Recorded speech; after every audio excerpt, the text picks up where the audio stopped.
So C40 is a network of mayors of nearly 100 cities across the globe that are collaborating together to deliver urgent climate action. Its objective is to use inclusive and science-based and a truly collaborative approach to keep the global temperature below 1.5 degrees, which is the target that has been agreed in the Paris Agreement.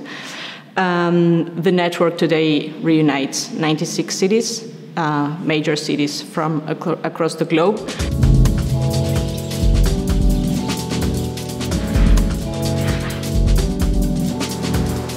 Cities are the places where problems lie, are the main responsible for GHG emissions, but that's where the solutions lie. And cities are diverse and innovative places. So from C40, we really believe that a collaborative climate action, creating this network and building truly collaborative commitments is the way to move forward. And from C40, we look very much forward to create this collaboration and exchange of good practices from one city to another, because we really think that that's the way to fight the climate crisis and to create really equitable and inclusive communities as well. So I'm currently the Regional Engagement Manager for Latin America at the CFF, which is the C40 Cities Finance Facility. The CFF is a finance facility that is managed both by C40 and GIZ, and the idea is to support cities in building bold climate projects and to make the link to finance. So we support cities in actually developing their projects, and so they can become bankable projects that could find the best and the most suitable financial solution to actually implement the project.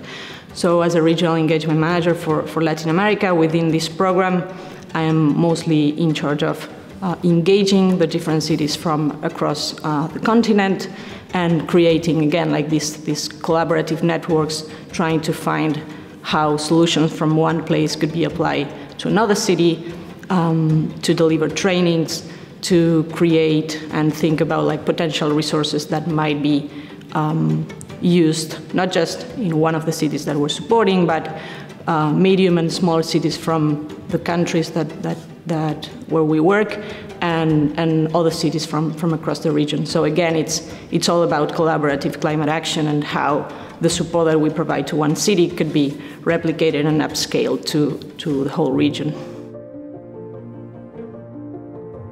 Yeah, so my previous role within C40 was as a city advisor for the city of Buenos Aires particularly. So basically I supported the city in developing its climate action plan. And I think that Buenos Aires has a few good practices in terms of how to manage climate governance. The first one is that the city of Buenos Aires, when developing its climate action plan, they have decided to establish, to institutionalize the structures that would basically coordinate and deliver the climate action plan.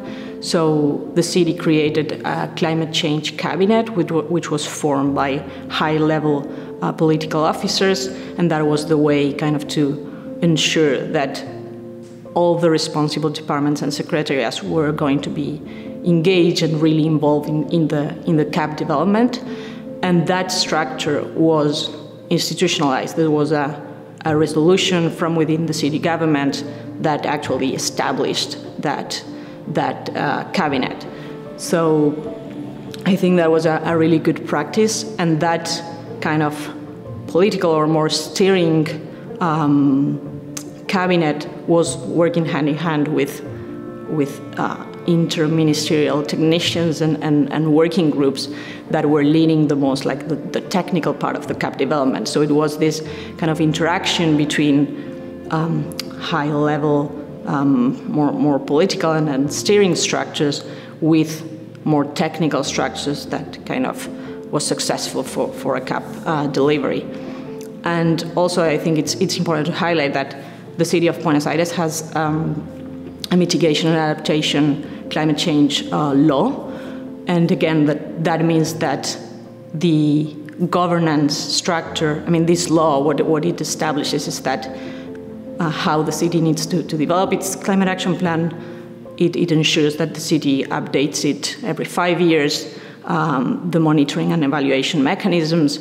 So it's a way of, again, like institutionalizing the climate governance and ensuring that this will be maintained over the years and that it's not dependent from changes in governments, but to ensure a continuity in climate action. Particularly for the Buenos Aires CAP, it was a really inclusive climate action plan, and the city looked very much forward to engage, to make it inclusive, so to create kind of a bottom-up process where civil society, particularly the youth and the elderly, like they were the key targeted groups. They could participate like in different forums, vote which were like their priority actions to be reflected in the climate action plan. So it was a truly like participatory process, I would say. And again, there are like in this law that I was mentioning, the law also establishes that once a year there needs to be a climate change forum where all the society is invited, like every citizen from the city can attend, and it's mainly managed by the executive and the legislative bodies, but it's open to the public to gather their opinions, etc. So yeah, I would say the CAP from Buenos Aires was really inclusive and looked to engage at different sectors of the civil society. So I think it's key to understand, and this is part of the C40 identity, is to understand that climate action is not just talking about reducing GHG emissions or reducing risk, but it's also about creating equitable and inclusive communities, so that the climate actions that we support cities to implement should also ideally have wider benefits and co-benefits, like improving air quality, improving health, improving the quality of life within our cities and our communities. And I think that's something that also comes with a huge behavioral change.